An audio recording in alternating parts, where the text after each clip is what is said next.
Hey, it's Tina Forsyth here. I'm the author of The Entrepreneur's Trap. I'm also the founder of the CEO Business School for Transformational Leaders. If you have ever set a goal and not reached it, you will know how disheartening that can be. And chances are that's happened to all of us, I'm sure. It's definitely happened to me. Now, when that happens consistently, over and over and over again in your business, month after month after month, launch after launch after launch, new idea, new program, new product, new thing, and still you're not reaching your goals, that is extremely demotivating. It's extremely destructive. And quite honestly, it's something that has to change. Now, I was introduced to this really cool concept a few months back. Justin Livingston did this great video series. And one of the things he talked about, it was almost like mentioned in passing, but it totally like made me go ping when I heard this, was the idea of setting good, better, best goals for every project, every initiative, every promotion, every launch that you're doing. Now, what is a good, better, best goal? A good, better, best goal is having 3 levels of achievement for whatever it is you're trying to work on. So let's say you're doing a launch, and let's say you're launching a new program, and you have a goal of financial goal, number of clients, something along those lines. For each of those things, let's say your financial goal, you want to pick a good, a better, and a best target for that. Now, the good target, what should the good target be? That's like your baseline number. That's the number where it's like, if we hit this number of people in the program, if we hit this amount of money, this amount of sales, then nothing is wrong. Everything is good. You know, we didn't lose money, we're not in trouble, we don't need to go back and look and see what needs to be fixed, what fell apart, etc. It's good.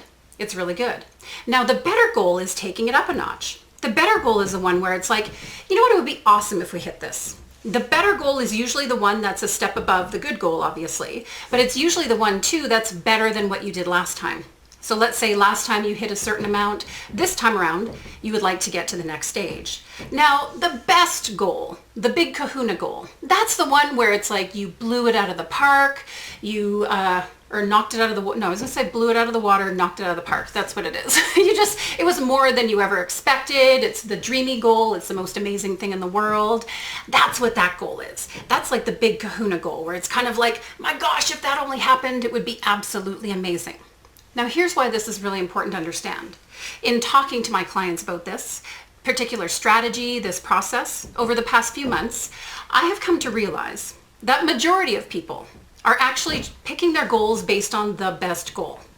Anytime you have a new initiative, anytime you have a launch, anytime you have a promotion or a new project or something you're looking to create, most of us, as a default, we always pick that best goal, the big kahuna goal. Now, the reality is, more often than not, we're not going to hit that goal every single time. So don't get me wrong. I am all for taking quantum leaps. I'm all for amazing things happening. And yet, I'm a bit of a realist too. I want to be real with you. For myself, for my clients, for my colleagues, majority of the time, you're not hitting that goal every time. You're not. So when we set that to be the goal, what happens? If we don't hit this goal, everything else becomes failure. We didn't hit this goal, so that means even though maybe we were here, it was a failure.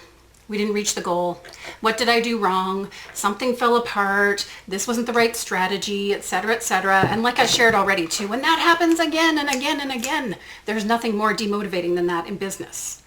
Setting a good goal, setting a better goal allows us to actually feel successful in the business. It allows us to actually say, you know what? We didn't reach this, but we did reach this. So let's celebrate that. There's not enough celebration going on. There's not enough acknowledgement of the fact that yes, you're absolutely creating success more often than you realize. It is time to stop relying on that big goal as being the be-all end-all, the big kahuna, the quantum leap, whatever you want to call it. That is enough for some of you. In conversations, I know some of you are just flat out sick and tired of that whole idea too, because you've been run over time and time and time again, trying to make it happen. Good, better, best. You hit the good, it's good. And more often than not, you're going to hit the good. And if you don't hit the good, of course we need to figure out why. But quite often you're hitting a good, you just can't even see it. And you can't celebrate it. And you can't acknowledge it. So my mission for you today, if you will, my homework for you, is quite simple. What's the next project? What's the next launch? What's the next initiative that you have coming up? Use this process. Set the good, better goal and share it with your team, share it with your coach, share it with your colleagues. Make sure that everybody's engaged in what that is so that you can celebrate each step of that journey as you're reaching these goals and continuing to move forward. My goal for you is simple: to get more wins under your belt and less losses as we continue to grow and expand. So until next time, it's Tina Forsyth. Take care, everybody. Bye now.